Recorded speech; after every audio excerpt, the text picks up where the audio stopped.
कुंडली भाग्य शौर्य को बचाते हुए प्रीता को लग जाती है चोट, जिसे देख काव्या उसे अपने कमरे में ले जाती है। ले जाने के बाद गुंडों को बाहर संभाल लेते हैं शौर्य, राजवी, करण और ऋषभ, और दूसरी ओर प्रीता को संभाल लेती है काव्या। उसे अपने कमरे में ले जाकर आराम करने के लिए छोड़ देती है और अपनी माँ के हाथों को पकड़कर रोती हुई नजर आती है काव्या। वही जैसे ही प्रीता को होश आता है, प्रीता बाहर जाने लगती है। काव्या उसे रोकती है और कहती है, बाहर पापा और भाई ने सब कुछ संभाल लिया, आपको जाने की कोई जरूरत नहीं है।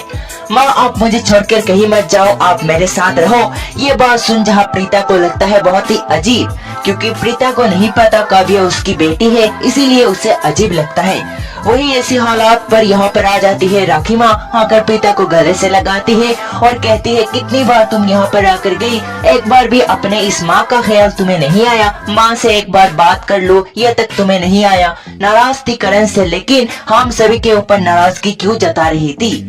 प्रीता के समझ से परे था यह सभी चीजें। प्रीता को समझ ही नहीं आ रहा था परिवार वाले उसे इतना अपना क्यों मान रहे हैं, और काव्या जो कि निधि की बेटी है, वो उसे अपनी माँ कह के क्यों पुकार रही है। वही वो कहती है, उसे कुछ याद नहीं आ रहा, आप सब क्या कह रहे हैं। तभी यहाँ पर ऋषभ आ जाता है। ऋषभ आते ही प्रीता जी को ये समझाता है कि आप कौन हो और आपके साथ हुआ क्या।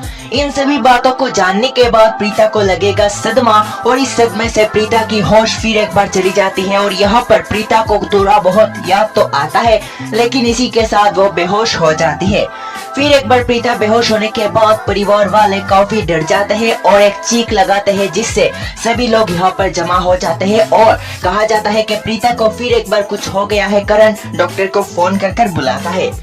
अब डॉक्टर के आने के बाद ही पता लगेगा क्या इस बेहोशी के साथ प्रीता को याददाश्त फिर एक बार आ चुकी है या फिर जा चुकी है। फिर एक बार देखना होगा दिलचस्प। आज की रिपोर्ट में कुंडली भाग्य शो को लेकर फिलहाल इतना ही।